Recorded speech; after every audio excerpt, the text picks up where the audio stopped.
ಪುತ್ತೂರಿನ ಸಂಯುಕ್ತ ಕಾಜಿ ನೇಮಕ ವಿಚಾರದಲ್ಲಿ ಮಸೀದಿಯಲ್ಲಿ ಕರೆಯಲಾಗಿದ್ದ ಸಭೆಯಲ್ಲಿ ಚರ್ಚೆ ನಡೆದು ನೂಕುನುಗ್ಗಲು ನಡೆದಿರುವ ಘಟನೆ ಇಲ್ಲಿನ ಮಸೀದಿಯೊಂದರಲ್ಲಿ ನಡೆದಿದೆ. ಪುತ್ತೂರಿನಲ್ಲಿ ನಡೆದಂತಹ ಘಟನೆ ಇದು.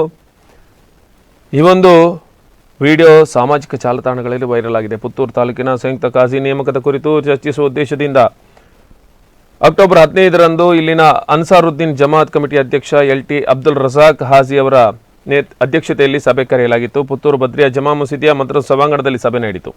ಸಮಸ್ತದ ಅಧ್ಯಕ್ಷ ಸೈಯದುನಾ ಶೈಖುನಾ ಸೈಯದುಲ್ ಉಲಾಮಾ ಜಫ್ರಿ ತಂಬಳ್ ಅವರನ್ನ ಪುತ್ತೂರು ತಾಲೂಕು ಸಂಯುಕ್ತ ಕಾಜಿಯಾಗಿ ನೇಮಕಗೊಳಿಸುವ ಕುರಿತು ಈಗಾಗಲೇ ಹಲವು ಜಮಾತುಗಳು ತೀರ್ಮಾನಿಸಿ ವಿಚಾರವನ್ನು ಸಭೆಯಲ್ಲಿ ಪ್ರಸ್ತಾಪಿಸಿದಾಗ ಸಾಲ್ಮಾನ್ ಶರೀಫ್ ಎಂಬುವರು ಆಕ್ಷೇಪಿಸಿ ಅಧ್ಯಕ್ಷರನ್ನ ತರಾಟೆಗೆತ್ತಿಕೊಳ್ಳಲು ಮುಂದಾದರು. ಈ ಸಂದರ್ಭ ಅಲ್ಲಿದ್ದ ಜಮಾತ್ನ ಕೆಲವರು ಆಕ್ಷೇಪಿಸಿ ಶರೀಫ್ ಅವರನ್ನ ತರಾಟೆಗೆತ್ತಿಕೊಂಡಾಗ ಚರ್ಚೆ ಚಕಮಕಿ ನಡೆದು ಹೊಯ್ಕೆ ನೂಕುನುಗ್ಗಲು ನಡೆಯಿತು. ಸೇರಿದ್ದ ಪ್ರಮುಖರು ರಾಜಿ ಮಾತುಕತೆ ನಡೆಸಿ ಈ ಪ್ರಕರಣವನ್ನು ಇತ್ಯರ್ಥಗೊಳಿಸಲಾಗಿದೆ ಎಂದು ಹೇಳಿದ್ದಾರೆ.